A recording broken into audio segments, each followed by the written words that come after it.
no place like the Cube. Hello, community. Hola, mi gente. My name is Alma Izquierdo, calling from Chicago. My pronouns are she, her. LGBTQ plus pride is a powerful expression of visibility and self-affirmation. It's a celebration of love and of our vibrant and diverse community. It's a time for us to immerse ourselves and share in the exhilaration of self-expression. It's also a moment to demonstrate strength, resiliency, community, and unrelenting perseverance in the fight for equality and freedom.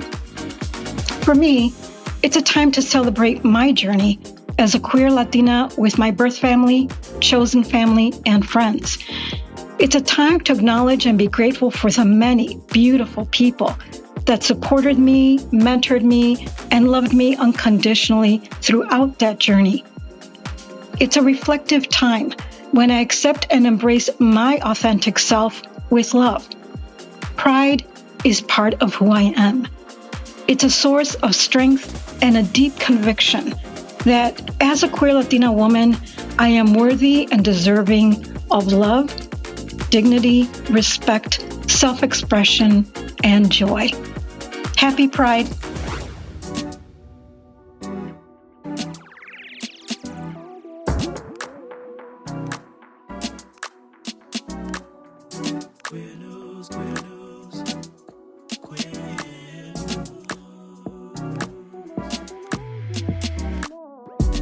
Family, it's your favorite queer radio personality, Anna DeShawn, and this is Queer News, your favorite weekly news pod where race and sexuality meet politics, culture, and entertainment. I got to give a big thank you to Alma for sending in her Pride message this week. Hola to all of our queer Latinas and queer Latinos listening to this podcast. I mean, I've known Alma for so many years, and she's did so much, and she continues to do so much great work in the community, especially for Latina women here in Chicago. And she actually served as part of an organization that was called Amigas Latinas. And we did a lot of work in collaboration together. I love Alma, so thank you so much for your encouraging and inspiring Pride message today. Family, now don't forget we got the Queer News tip line open. I want to report on stories that are happening locally in your community that are not making a blog, that don't make the news. You know, those stories are important too. A link is in the show notes. Q Crew, what's going on, family? Thank you so much for helping to financially sustain this podcast. I appreciate you. For real, I appreciate you. Y'all are helping to cover hosting, editing, marketing, PR, travel, all the things. And if you are not a monthly giver, but you believe in this work, you believe the stories of LGBTQ folks need to be amplified. And if you love and respect how I report on the news and tell our stories, could you join the Q Crew for me? I'd really appreciate it. And you already know a link is, in fact, in the show notes. And family, don't forget our YouTube channel, E3 Radio, E3 Radio. Turn on the notifications so you don't miss a thing. Now for the news. Our top story is about my Chicago comrade, Taylor Casey. She's gone missing in the Bahamas, and there are ways you can help. Liara Tsai, a white trans woman, was found dead because of a car accident. And her family says that in fact was divine intervention. LGBTQ veterans are getting pardoned. I got to attend a Pride press conference put on by our very own Senator Simmons, and I'd love to tell you all about it. Let's go. Family, for our top story today, one of our very own here in Chicago is missing, and we could really use your help. I'm telling y'all, Taylor is just such a sweet person. I can't even tell y'all how long I have known her because it's been that long. I was looking back through Facebook messages we've exchanged. She was just always so supportive. She wanted to do a fundraiser for the Cube when I first founded it. She was going to be a curator, listening to podcasts, and she just wanted to learn and be supportive. That was just the spirit in which Taylor moved throughout the world. And so it's really hard for me to be reporting about her missing. It just feels surreal. And to know the people who are organizing on her behalf and her family's behalf and advocating for her right now, and also wanting to hold space for them. Because this is the work we do in the queer community. This is what we do. and we do it so well. And so if you haven't heard about Taylor Casey's story, let me just tell you a little bit. She went to the Bahamas for a yogurt retreat, okay? She's been practicing yoga for 15 years or so. And so she went to this month-long retreat to really deepen her practice and bring those lessons back to us here in our community. Now, the retreat noticed that she didn't show up. And on that day, they notified the authorities and they notified her family. Now it has been over a week and no one has seen or heard from Taylor. We are holding on to hope, okay? Her mother and her best friend went to the Bahamas to be on the ground with authorities, to advocate, to fight, to oversee, to help in the investigation to bring Taylor back home. And now the organizers are saying there are three things that you can do here. I know these are situations where we can feel so helpless. We can feel like, what can I do? What can I do here? But there are three things that they are asking all of us to do. One is to amplify posts that you see on the @FindTaylorCasey. Okay, find Taylor, Taylor, Casey, Casey. Okay, amplify those posts. Then they actually want you to go like and follow those handles, okay? Find Taylor Casey on Facebook and Instagram so you can stay up to date. And then they have a GoFundMe of sorts. It's on chuffed.org. I'll put the link in the show notes. They're raising money. They are going to need lawyers, okay? There are lots of legal fees. There's lots of travel expenses. And they just need your financial support. And so I have a link in the show notes. If you've got some money to give, please decide to donate. When Black women go missing, not only do they not get the media attention they deserve, they are often not found. And I hope this is a case where we not only find Taylor alive and we can bring her back home and we can restore her. Yes, that we can restore her. And that's what community is here for. And so I just want us to keep Taylor's family and the organizers lifted because this is hard. This is the hard work. And I'm just doing my part with this platform to amplify it. So please, if you can, visit that link in the show notes and donate because we got to find Taylor Casey. And of course, I'm going to keep y'all updated as I hear more. Of course. And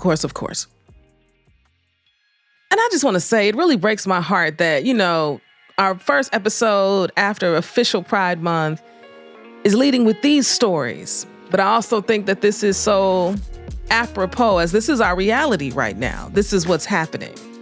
We're living in these moments where we are celebrating and lamenting all at the same time. Our next story for today is about Liara Tsai. Liara is from Iowa, just moved to Minnesota for a new life earlier this year to help pursue her DJ career. And it was a more affirming place for her trans identity. Well, last week, Liara's body was found in the back seat of a car after a high-speed chase and an accident. And so after the accident occurred, the police approached and found her body wrapped in sheets in the back seat. Liara was 35. She was not only a DJ, the community wants you to know she also was a community lover. She also brought a lot of joy to a lot of folks. And I saw a video of her sisters talking about the bright light that she was in their lives. And listen to this statement from HRC's Director of Community Engagement. Tori says, Liara's killing leaves a void in her community that will never be filled. Her activism and her work as an artist and DJ touched many, and our hearts are with those who called her a friend or chosen family. Far too many transgender people have been taken from those who love them through acts of violence, and we must all work together to build communities where all trans and non-binary people are allowed to thrive. And it sounds like that's what she wanted for her life. That's why she moved from Iowa to Minnesota, because she wanted a better life, a more fulfilling life. The police do have someone in custody, the driver of that vehicle, Margot. She is being held in custody right now as they continue the investigation, and we'll see how that all pans out. For today, Liara, we speak your name. In politics, President Biden has issued a pardon for LGBTQ veterans. That's right. So much of this work had been done, but there was still more to do. And this one was specifically around consensual gay sex. There were people who had been dismissed for being caught in this act. And they say this pardon will actually affect about 2,000 veterans. And President Biden said this is about dignity, decency, and ensuring the culture of our armed forces reflect the values that make us an exceptional nation.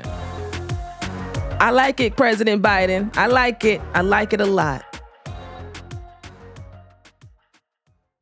Family. As part of my work, I get to attend some special events. And this past week, I got to attend a Pride press conference. It's the 4th annual Pride press conference put on by Senator Mike Simmons here in the state of Illinois. Now, Senator Simmons is the first out elected official in the Illinois State Senate. And child, Senator Simmons is the business, okay? I love the work he does. I love his advocacy, and I love how he shows up in the community. And they hosted this Pride press conference at the Gerber Hart Library and Archives. It is the largest collection of LGBTQ literature and media in the Midwest, okay? So if you're ever in Chicago, you've got to go visit the Gerber Hart Library. Well, this year for their Pride press conference, they decided not to have folks like me speak again, but they opened the floor to queer youth. And the queer youth had a panel and they were discussing their experiences in schools, in their community, why they decided to advocate, why they decided to use their voices in this moment. There were tears, child, it was all the things. And it gave me so much hope, because they spoke so well and they are advocating and they are lobbying and they are doing the work. You know, some highlights for me is they asked them, who are some of your gay icons that you look up to? Someone said Harvey Milk. Somebody else said William Penn. I love that. I love that they're tapped into history in that way. And they also were so open about talking about how the anti-LGBTQ legislation is affecting them, the bullying that they are experiencing in schools, even here in the city of Chicago. That is open and affirming. This type of bullying is still happening. But let me tell you, if our future is dependent upon the queer youth I saw on that panel, we're going to be okay. We are going to be okay. And I feel like this is a perfect time to take a quick break. And when we get back, I'm going to drop my word for the week as we close out Pride Month. So stay close. Queer youth, we are the voices missing in the conversation. I've been watching straight people kiss since I was 6, and I don't want to kiss a woman. Existing as I am should be bare minimum. This current generation of queer young people have a lot to teach us. I'm Celeste Lassine, and I'm thrilled to bring you I'm Feeling Queer Today, a podcast that amplifies the voices of queer youth. Pride means showing the world that we are still here, and nothing is going to change that. Listen now wherever you get your podcasts.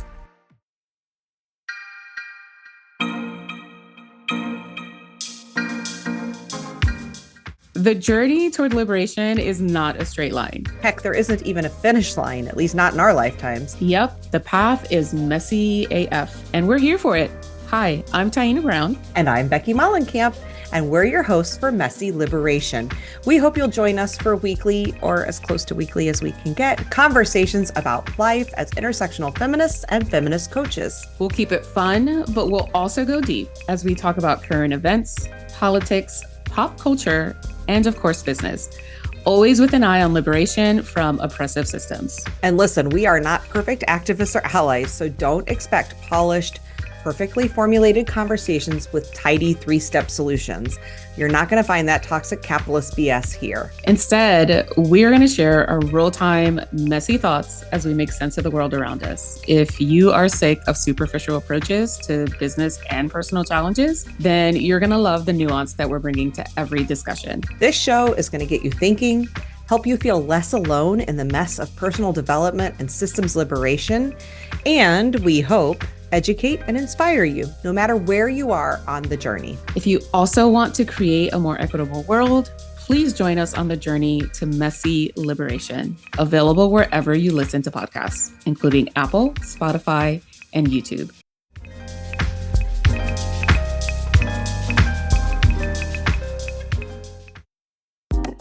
Family, it's that time of the show for Anna's Got a Word, because Anna's always got a word. And today my word is honored. I am honored to be the host of this podcast. I'm honored to tell our stories, and I'm honored that we're building this platform together. Today, I'm recording on Sunday. I'm going out to the Chicago Pride Parade, and I'm going to be emceeing a float. I've never done this before. I'm going to be emceeing a float for Sidetrack and enjoying the Chicago Pride Parade and being in community today. I can't wait to tell you all about it, but I'm honored. That is my word today. So thank you for listening. And I want to leave us with a few Pride messages, okay? As we head out of June and into July, here in Chicago, we've got Black Pride this upcoming weekend. So I'm not done celebrating just yet. But I want to remember and honor some of the messages we heard this month as a reminder to help carry us through the last of this year. We've got a long 6 months to go. The world is palpable right now politically. It's charged. Our humanity is on the line. And I plan on coming back to these Pride messages often to remind me why I'm doing this work and why we've got to continue the fight. So family, happy Pride, okay? And we gonna be okay.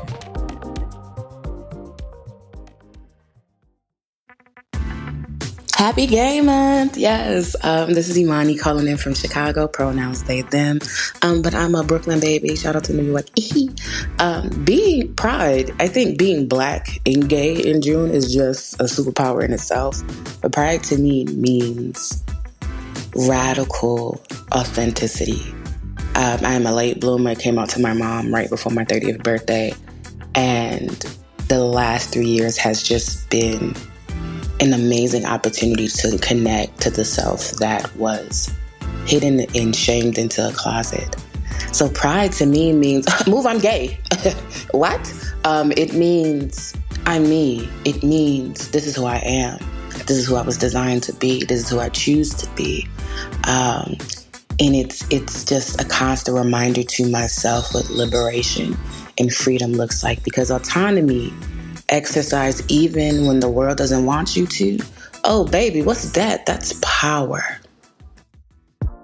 Peace, everyone. My name is Derek Holland. Pronouns are he, him, and dialing in from Texas.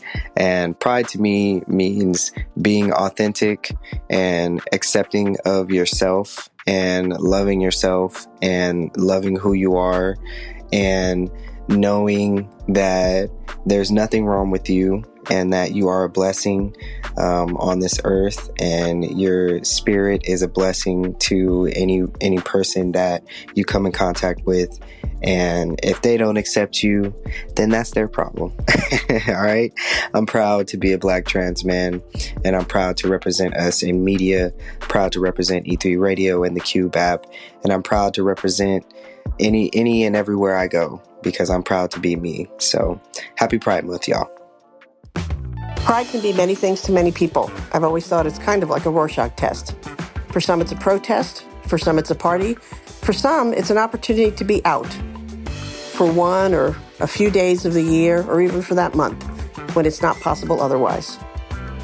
But one of the most important things for me about Pride is that it can show anyone in the LGBTQIA+ community or our allies that they're not alone, that they're part of something bigger, that they're able to join in community and see the full breadth of diversity of who we are, and understand the love and the power and the joy and the anger and all of the things that come with that as we continue to fight for liberation. So when I say happy Pride, it doesn't mean that we're all always happy. It means that we can, for at least that month, at least that day, or even an hour for some people, be together in community, feel that unconditional love and joy, and help that be the thing that carries us for the rest of the year.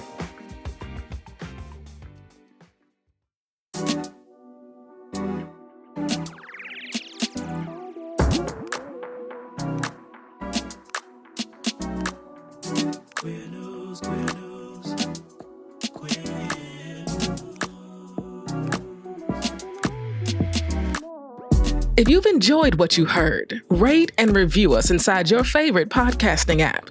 This podcast is written and produced by me, Anna DeShawn. Podcast editing by Ryan Woodhall. And brought to you by E3 Radio and distributed on The Cube. We are Queer News Done Right.